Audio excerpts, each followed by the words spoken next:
기도하옵나이다. 아멘. 여러분 세상에 많은 게 있는데 근데 여러분 삶 속에서 가장 따뜻해야 될 공간이 어딜까요? 그게 바로 가정입니다. 여러분 하루를 시작할 때 가정으로 시작을 하고 하루를 마칠 때 가정으로 돌아가는 겁니다. 가정에서 다음이 준비가 되고 가정에서 마지막도 되는 거예요. 여러분 하나님이 처음으로 가정을 만드셨어요.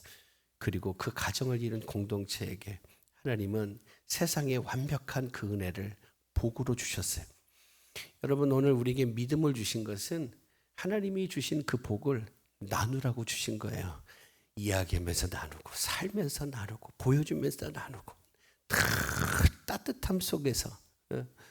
근데 세상의 모습은 참 냉랭하죠. 그렇죠? 냉랭. 어떨 때는 막 간도 빼줄 것 같다가도 어느 순간 보면 저 사람 저럴 줄 몰랐네. 이렇게 생각하는 게 많지 않습니까?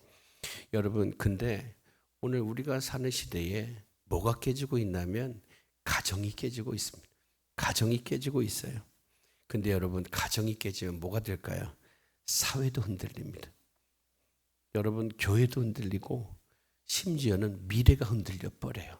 기약되지 않아요. 여러분 우리나라가 오늘은 참 좋은데 세상은 온 전 세계가 우리나라를 비관적으로 쳐다봅니다. 근데 그 비관적으로 보는 이유가 뭐죠? 출산율이라고 하는데 근데 그건 출산율은 겉보기 나온 거고 가정이 깨져서 그런 거예요. 가정이 깨지니까 출산이 안 되죠.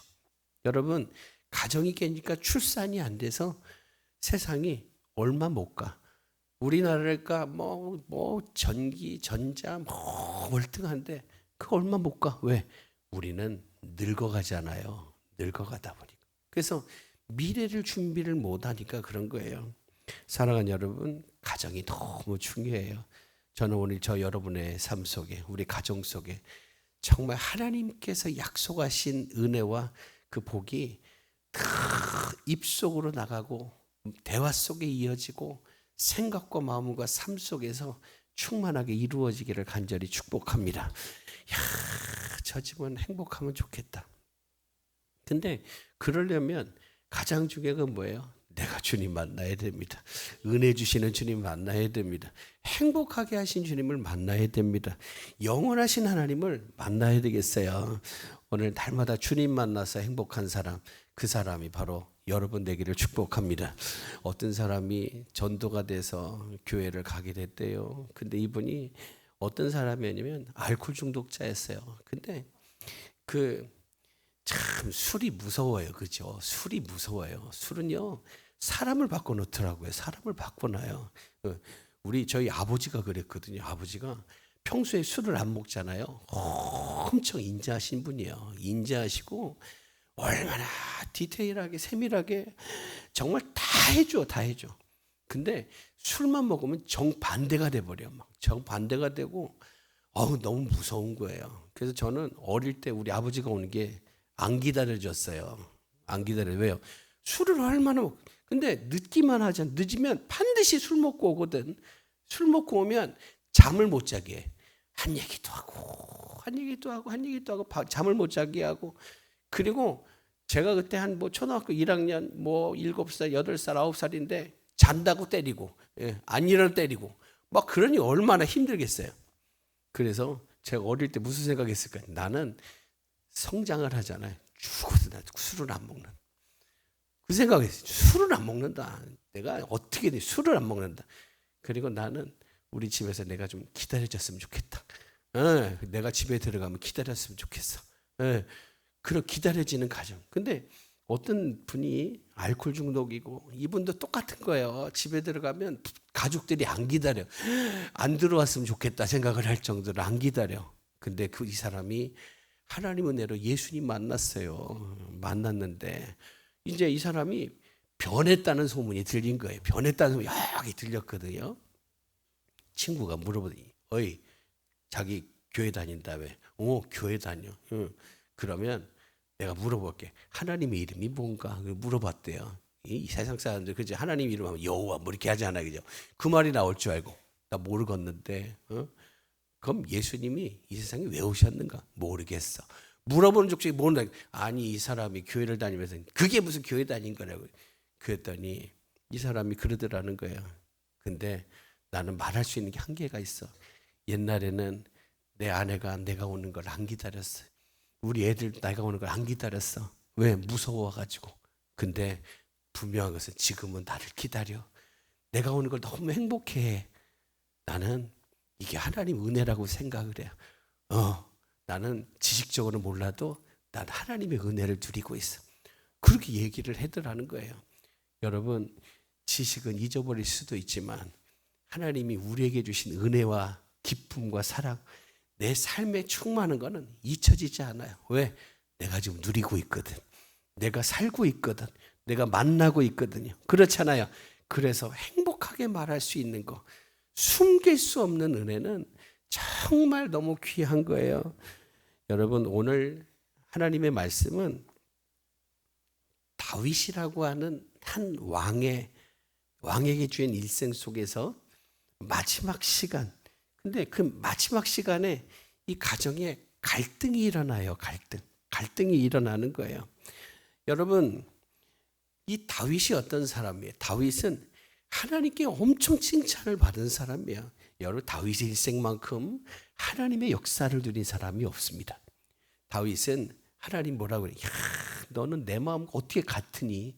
넌 내 마음에 쏙 드는 사람이라고 얘기를 하고, 다윗이 가는 곳마다 이기게 하시고, 여러분, 다윗을 통해 일생일대 이스라엘이 분리됐던 게 다 하나가 되고, 진짜 역사적으로 없던 놀라운 역사들이 다윗을 통해 이루어져요.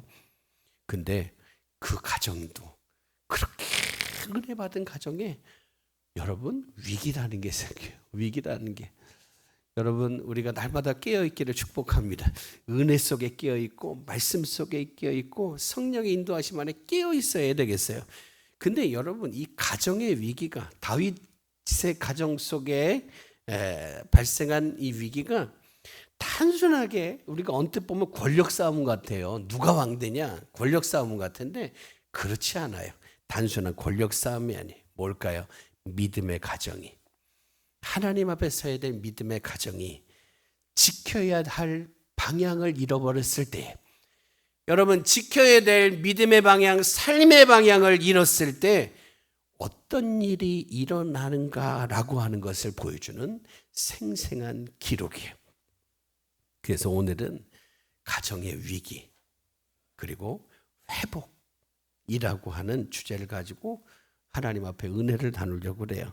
여러분, 그러면 오늘 열왕기상 1장에서 우리에게 주시려고 하는, 하나님이 우리에게 깨닫게 하시고 누리게 하기를 원하시는 그런 메시지, 은혜는 뭘까요? 첫째는 여러분, 다윗의 가정 속에 왜 위기가 일어났을까? 여러분, 일평생을 보면 하나님이 그 허물도 덮어주시고 정말 많은 역사를 허락하셨는데 왜 그런 가정에서 위기가 일어나냐라고 하는 거예요. 여러분, 오늘 본문의 말씀 보면 다윗이 노년에 이른 다윗 왕의 모습을 보여주는데 1절에 보니까 이렇게 표현해요. 1절에 뭐라고 얘기를 하죠? 다윗 왕이 나이가 많아서 늙으니 이불을 덮어도 따뜻하지 아니한지라 그래요. 이불을 덮어도 따뜻하지 않다라고 얘기를 해요. 무슨 뜻이에요? 그냥 한마디로 얘기하면 몸이 약해졌다는 뜻이에요. 천만적으로 약해졌다는 거예요. 근데 여러분, 이것은 단순한 노인병이 아니에요. 노쇠함이 아니에요. 근데 그 다음에 이어지는 상황이 뭐냐면, 아도니아라고 하는 아들이 하는 행동에서 우리는 이 노쇠함이라는 게 단지 나이가 많아서 몸이 약해진 게 아니라 그 아버지에게 뭔가 문제가 있었구나, 그걸 알 수 있는데, 그게 뭐냐면 한번 따라 볼까요? 다윗의 침묵 그리고 무책임. 여러분, 다윗의 침묵과 무책임으로 인해서 이러한 위기가 발생을 했다는 거예요. 여러분, 한번 5절의 말씀을 한번 같이 다시 한번 읽어보죠. 시작. 그때에 벼 이르기를 내가 왕이 되리라 하고 그래. 아멘. 여러분 오늘 아들 아도니아가 뭐라고 하냐면 자기 스스로 왕이 되겠다라고 나서요. 근데 중요한 건 뭐냐면 아버지 다윗의 반응이에요. 6절에 보니까 뭐라고 하죠? 그 아버지가 뭐라고 그러죠? 그 아버지가 야 네가 어째 그랬느냐 하고 그 아들을 한 번도 섭섭하게 한 일이 없었다. 한 번도. 응. 여러분 여기서 섭섭하게 한다는 말이 히브리어로 아차부라는 말인데 마음을 아프게 한다, 슬프게 한다는 뜻이에요. 다시 말하면 다윗은 아버지로서 자식이 잘못된 길을 가도 단 한 번도 마음을 아프게 하지 않았다. 무슨 말이에요? 훈계하지 않았다. 바른 길로 인도하지 않았다라고 하는 거예요. 근데 여러분 이게 왜 문제가 됩니까? 아들이 드셌나? 뭐 여러 가지 생각을 하겠지만 우리는 여러분 성경은 히브리 사람들을 통해서 하나님이 역사를 이어가시잖아요. 근데 오늘 이들의 사고를 한번 생각을 해보면 히브리인들에게 있어서 아버지는 단순히 돈 벌어오는 사람이 아니에요. 여러분 이스라엘에서 아버지는 단순히 돈 벌어와서 생기를 부양하는 그런 정도의 아버지가 아닌 거예요. 아버지는 자녀에게 하나님의 뜻을 말로, 행동으로, 삶으로 바르게 가르침으로 하나님 앞으로 인도를 하고 하나님이 기뻐하시는 삶을 살아가도록 인도하는 제사장과 같은 존재. 근데 다윗이 침묵을 했다. 다윗이 자녀의 삶에 관여를 하지 않았다. 오늘 여러분 혹시 오늘 우리 가정의 아버지, 우리 가정의 어머니, 오늘 우리가 그 자리에서 오늘 혹시 우리 너무 조용히 있지는 않습니까? 여러분 나는 나고 니는 니다. 아들은 아들이고 아버지는 아버지지. 그게 아니라 오늘 우리는 영원한 하나님 나라를 믿는 사람들 아니에요. 지금도 살아계셔서 우리의 일생과 삶과 이 온 우주와 모든 걸 인도하시는데 그 하나님 앞에서 어떻게 설 것인가를 따질 때에 사랑한다면 정말 내 아들을 끔찍히 사랑하고 목숨처럼 사랑한다면 침묵이 아니라 바른 가르침이 있어야 된다. 사랑하는 여러분, 하나님은 우리 부모를 누구로 세우셨어요? 제사장으로 세우신 거예요. 하나님 앞에 가장 복되고 행복하게 나아가는 삶, 그렇게 세우라고 하나님이 역할을 맡기셨다라고 하는 거죠. 그리고 두 번째는 뭐냐? 한번 따라 봅시다. 가정의 질서는 하나님으로부터 시작합니다. 여러분 이 아도니아가 내가 왕이 되어야 되겠다라고 일어난 때가 언제냐면 아버지가 제일 약할 때예요. 아버지가 노쇠했을 때예요. 아버지가 허약한 틈을 타서 내가 왕이 되어야 되겠다. 아버지를 밀어내고 왕이 되겠다고 얘기를 해요. 그리고 나서 주위 사람들을 포섭을 하는 거예요. 여기에 다윗을 지금까지 도와줬던 군대 장관 요압도 포함이 돼 있고 지금까지 다윗 곁에서 중보함에 왔던 제사장 아비아달도 있어요. 여러분 근데 이 사건으로 인해서 제사장 아비아달이 징계를 받아서 쫓겨나서 고향으로 돌아가요. 그래서 우리가 신약에서 사두개인을 얘기하지 않습니까? 이때부터 아비아달이 없어지고 제사장이 1인 체제가 돼 사독이 돼요. 그러면서 사독의 자손들이 내려가게 되는 거죠. 여러분 근데 왜 다윗을 끔찍히 섬기던 사람들이 아도니아 편에 섰을까요? 그 이유는 간단해요. 확정진 게 없어요. 다윗이 노쇠하고 허약해지고 그랬는데도 불구하고 명확하게 왕위 계승자, 이제 내 뒤를 위해 미래에 대한 청사진을 얘기한 적이 없어요. 오늘 그래서 근데 오늘 본문에 보니까 다윗이 이미 밧세바에게 뭐 했다고요? 그러니까 개인적인 관계겠죠. 개인적인 관계로 네 아들 솔로몬이 왕이 될 것이다라고 약속을 했다라고 하는 거예요. 근데 이 약속이 공식적으로 선포가 안 되고, 그리고 나서 그렇게 얘기한 다음에 다윗은 침묵을 해버려요. 그 틈을 타서 사람들이 자기 생각대로 움직이기 시작한 거예요. 사랑하는 여러분, 하나님은 가정 안에 질서라는 걸 두셨어요. 질서라는 것. 부모는 자녀를 하나님의 뜻에 따라서 바르게 지도해야 되고, 자녀는 하나님께서 대리자로 세운 그 부모의 말에 존경하고 순종해야 되는 거예요. 근데 이 질서가 무너지면 결국 가정은 혼란에 빠지게 돼요. 혼란에 빠지게 되는 거예요. 여러분, 성경에서 히브리어로 질서를 의미하는 단어가 뭐냐면 샬롬입니다. 샬롬. 한번 나온 김에 우리 옆 사람에게 인사하면 샬롬. 여러분, 우리가 샬롬을 평강이라고 그러잖아요. 평강이라는 말은 두 말이 합쳐진 거예요. 평안과 건강. 네. 그러니까 우리가 요한삼서 2절에도 내 영혼이 잘됨 같이 범사에 잘되고 강건하기를 원하노라 그렇잖아요. 근데 여러분, 마음이 불안하잖아요. 그러면 건강할 것 같죠? 아니요, 뼈가 삭어요. 성경에 그러잖아요. 고민하고 염려하면 뼈가 삭는데요. 뼈가 삭어. 그러니까 여러분, 마음이 하나님의 은혜로, 그래서 세상이 주는 거는 순간순간 바뀌어요. 근데 하나님이 주신 건 바뀌지 않아. 그래서 평강은 어디서 와요? 평화로다 하늘 위에서 내려오네요. 찬송가도 부르잖아요. 그렇죠. 근데 이 샬롬이 평강만 얘기하지 않아요. 다른 의미가 있는데 뭐냐? 모든 것이 제자리에 있을 때 오는 온전함, 그걸 얘기할 때도 샬롬이라고 하는 거예요. 사랑하는 여러분, 여러분의 가정에 샬롬이 있기를 축복합니다.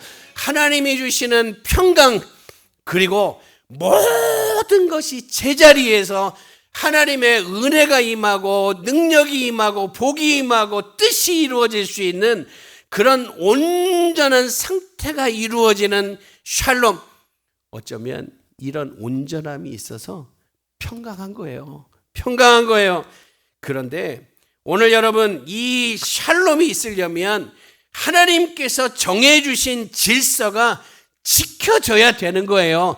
아버지의 자리, 아들의 자리, 어머니의 자리, 그 자리들이 지켜져야 되는 거예요. 그리고 그 삶 속에 하나님이 주권자로서, 주인으로서, 영원한 목자로서 그 자리가 지켜져야 되는 거예요. 여러분, 그런데 그 질서가 가정만 필요합니까? 교회도 필요하고 사회도 필요한 거예요. 여러분, 대한민국이 이제까지 번영할 수 있었던 데는 하나님이 주신 질서가 살아있을 때에 그때 이루어진 은혜예요. 근데 오늘날 끊어지고 나누어지고, 여러분, 요즘엔 신조어 중에 1인 가정이라는 게 생겨요. 1인 가정. 근데 여러분, 가정이라는 게 뭐예요? 가정이란 국어사전에 찾아보면 혈연과 인연과 입양을 통해서 맺어진, 같이 모여진 상태를 가정이라고 그래요. 가정. 그러니까 부부는 인연으로 만나고 자식은 혈연을 통해 이루어지고, 그리고 혈연이 안 됐다고 하더라도 여러분, 오늘 입양을 통해서 가족이 되어서 가정이 되는데, 그러니까 가정은 한 사람이 될 수 없어요. 가족은 한 사람으로 이루어질 수 없어요. 그저 만남 속에, 관계 속에 이루어지는 게 가정이고 가족이라는 거예요. 근데 그걸 자꾸 사람이, 한 사람도 가정이고 부부의 관계가 없어도 가정이라고 고집을 하다 보니 나라가 무너지고 사회가 혼란해지고 어려워지게 되는 거예요. 그러다 보니까 여러분, 미래가, 하나님이 정하신 질서가 무너지니까 미래가 안 보이는 거예요. 여러분, 하나님이 왜 역할을 정하셨어요? 이 질서가 있기 때문에 그런 거예요. 그리고 그 질서를 세우신 것은 거기에 하나님께서 정하신 뜻이 있기 때문에 질서를 세웠다는 거예요. 여러분, 오늘 우리의 삶에 하나님의 뜻 안에서 질서가 세워지기를 축복합니다. 그런데 이 질서라고 하는 것은 세상을 만드시고 사람을 만드시고 가정을 만드신 그 하나님으로부터 이것이 시작이 된다. 그래서 마태복음 6장에 보면 33절에 보니까 예수님 뭐라고 그러죠? 오늘 우리가 하나님의 나라를 누리고 하나님 주신 은혜를 누리고 하나님의 복을 누리기 위해서 제일 먼저 뭘 구하냐? 하나님의 나라와 하나님의 의, 하나님의 뜻을 제일 먼저 구하라. 주의 나라와 주의 뜻이 이루어질 때 오늘 우리는 살아나는 역사가 있고 세워지는 역사가 있고 하나 되는 역사가 있고 하나님의 복이 아버지를 통해 아들을 통해 손자를 통해 이어지고 이어지는 그런 은혜가 거기에서 이루어지게 되는 거예요. 오늘 우리의 청년들은, 우리의 자녀들은 부모의 말을 끔찍하게 생각을 하세요. 존경하고 신뢰함으로. 그리고 부모들은 내가 서야 우리 아들도 설 수 있다라고 하는. 부모는 자식의 시작점이에요. 부모는 자식의 출발점 아닙니까? 우리가 있어서 부모가 되게 하심으로 인해 시작하게 하신 것이 자녀의 삶이라서 자녀들은 죽을 때까지 부모만 쳐다봐요. 오늘 그렇다고 한다면 오늘 하나님 옆에 내가 어떻게 서야 우리 자식들에게 하늘의 복이 임할까를 늘 기도해야 되는 거죠. 근데 여러분 이 질서를 세우는데 세 번째 보니까 한 여인의 용기가 있어요. 용기.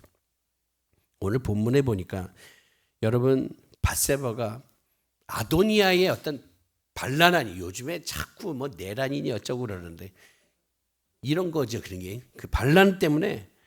근데 이게 선지자 나단이 이제 밧세바와 함께 하나님께 가는 거예요. 근데 오늘 여러분 가장 축소해서 보면 아도니아가 왕이 됐는데 왕자 중에 솔로몬만 딱 빼놨어요. 무슨 뜻이에요? 별로 안 좋은 생각이 있다는 거죠. 별로 안 좋은 생각이 있어요. 그래서 16절에 보니까 밧세바가 다윗 앞에 가서 엎드려 절하면서 얘기해요. 뭐라고 하죠? 왕이 이르되 네가 뭘 원하느냐 그래요. 무엇을 원하냐.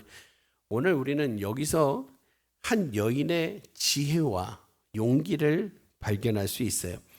여러분 밧세바는 다윗과 결혼을 했는데 뭐 때문에 결혼했어요? 죄 가운데 있었잖아요. 죄 가운데 있던 여인인데 근데 지금은 가정을 지키기 위해 자녀를 살리기 위해 가는 거예요. 그리고 노쇠한 다윗에게 하나님 앞에 있던 약속을 상기시키는 거예요. 기억나게 하는 거예요. 오늘 우리가 주목해야 되는 사실은 밧세바가 하나님의 약속을 붙잡고 행동한다라고 하는 거예요. 오늘 우리가 모든 삶을 하나님의 약속을 붙들고 행동하기를 축복합니다.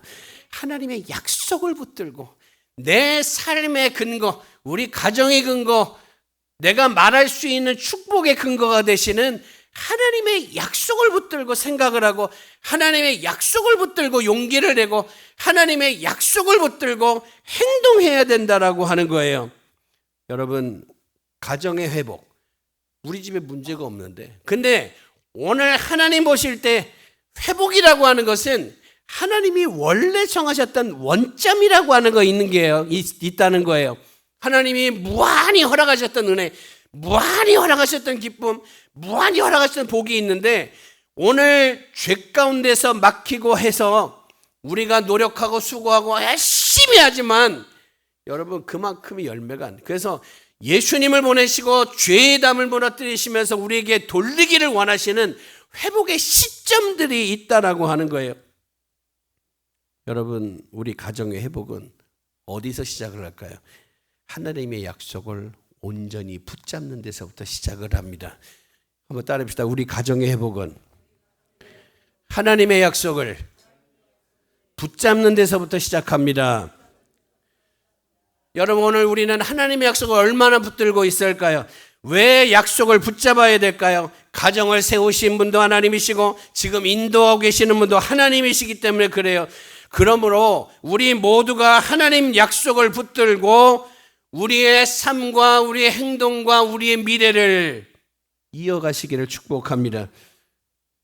말씀을 정리해요. 여러분 오늘 본문의 말씀은 단순히 옛날에 다윗이 왕이 되었을 때 그 왕궁에서 일어나는 이야기가 아니에요. 오늘 이 본문은 오늘 우리의 가정에도 똑같이 적용이 되는 하나님의 약속이에요. 그러면 오늘 우리에게 하나님은 어떤 메시지를 주고 계십니까?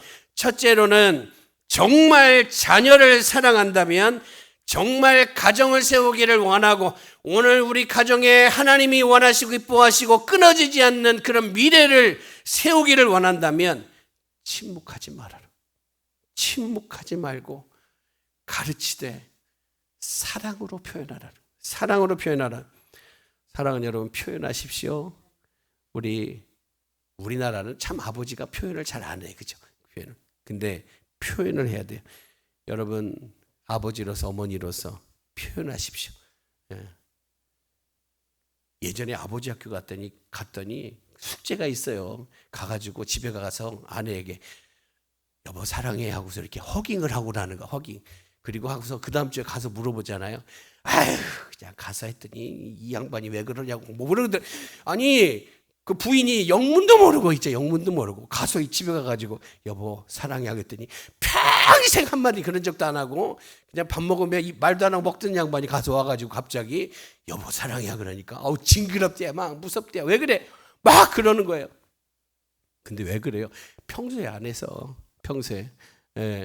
여러분 오늘 집에 가시거들랑 뭐 아들에게 딸에게 사랑해 속삭이시든 근데 들려야 되잖아요. 들려야지. 나 혼자만 얘기하면 안 되니까 들리게끔 이렇게 표현하시기를 바랍니다. 근데 중요한 건 뭐예요? 하나님의 약속을 기준으로 해서 아닌 것은 담대하게 분명하게 아니요 그렇게 하면 안 돼. 그렇게 하면 하나님이 기뻐하시 않아. 여러분 그렇게 말할 줄 아는 부모가 되시고 그렇게 부모의 말에 순종할 수 있는 자녀들이 되기를 축복합니다.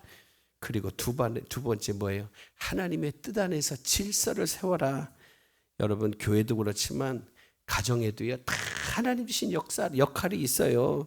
여러분 남편은 아내를 사랑으로 이끌고 아내는 남편을 존중하고 자녀는 부모의 말씀을 하나님 말씀처럼 들을 때에 가정은 하나님의 은혜의 복이 끊어지지 않는 마르지 않는 샘같이 되는 거예요.